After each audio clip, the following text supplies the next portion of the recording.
That's my कानूनी page.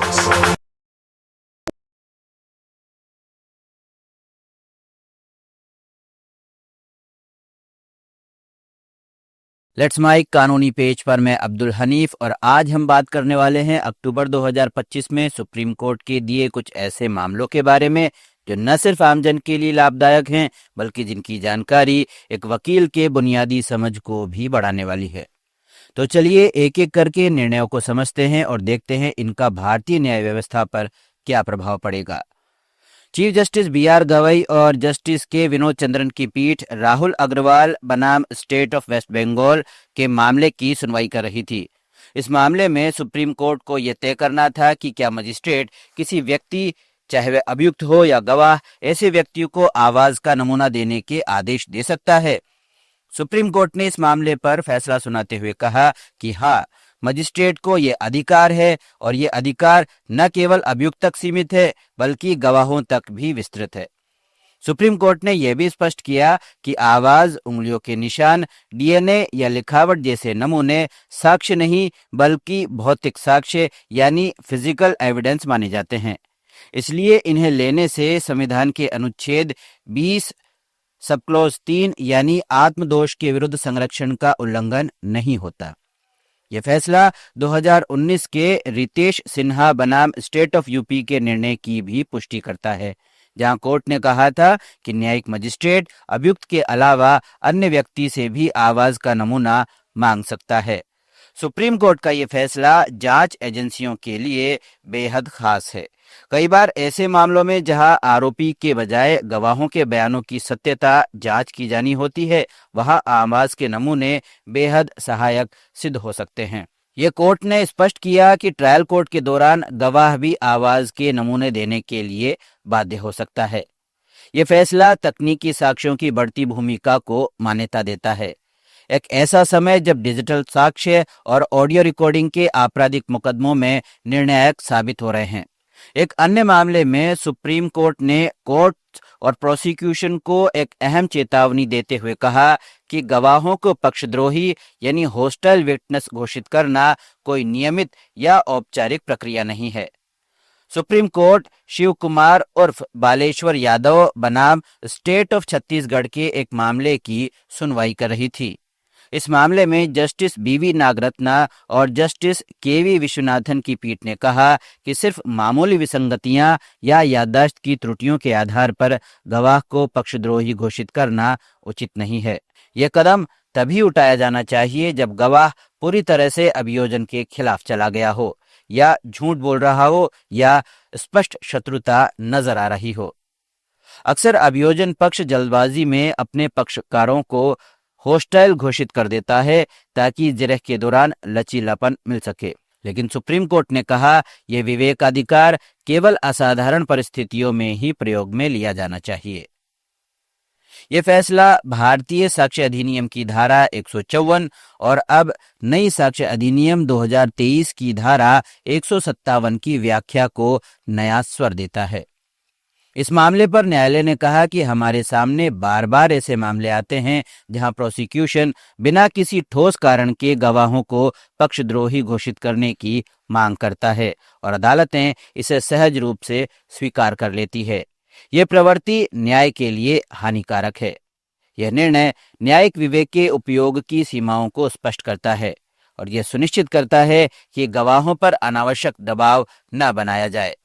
न्यायालयों को अब यह देखना होगा कि क्या वाकई गवाह ने अपने बयान से पलटने का इरादा दिखाया है या केवल बयान में मामूली अंतर आया है। सुप्रीम कोर्ट ने एक मामले में झारखंड के कुछ शिक्षकों की बर्खास्तगी को रद्द करते हुए कहा कि उन्हें एक ऐसे आरोप के लिए दंडित किया गया जिसका उल्लेख कारण बताओ नोटिस यानी शो कॉज नोटिस में कभी नहीं किया गया था। न्यायमूर्ति दीपांकर दत्ता और न्यायमूर्ति के.वी. विश्वनाथन की पीठ ने रवि ओरान बनाम state of Jharkhand and others के मामले में सुनवाई करते हुए कहा कि किसी व्यक्ति को ऐसे आरोप पर सजा देना जिसका उसने कभी जवाब देने का अवसर ही नहीं मिला हो, प्राकृतिक न्याय के सिद्धांतों का सीधा सीधा उल्लंघन है। इस केस में शिक्षक अनुसूचित जनजाति वर्ग से थे जिन्हें 40% अंक की पात्रता की शर्त पूरी करनी थी, लेकिन प्रशासन ने गलत अंक गणना पद्धति अपनाते हुए उन्हें अयोग्य ठहरा दिया। बाद में उन्हें एक अलग आरोप पर बिना सुनवाई के बर्खास्त कर दिया गया। ये फैसला सरकारी सेवा और अनुशासनात्मक कार्रवाई में प्राकृतिक न्याय यानी प्रिंसिपल ऑफ नेचुरल जस्टिस की अहमियत को पुनः रेखांकित करता है।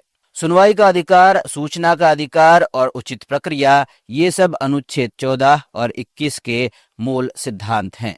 ये फैसला बताता है कि प्रशासनिक मनमानी पर सुप्रीम कोर्ट की पैनी नजर है।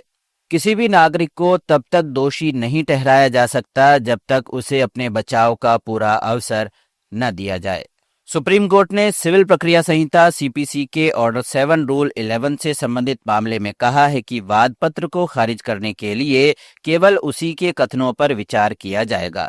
प्रतिवादी के बचाव या किसी बाहरी साक्ष्य को इस स्तर पर नहीं देखा जा सकता।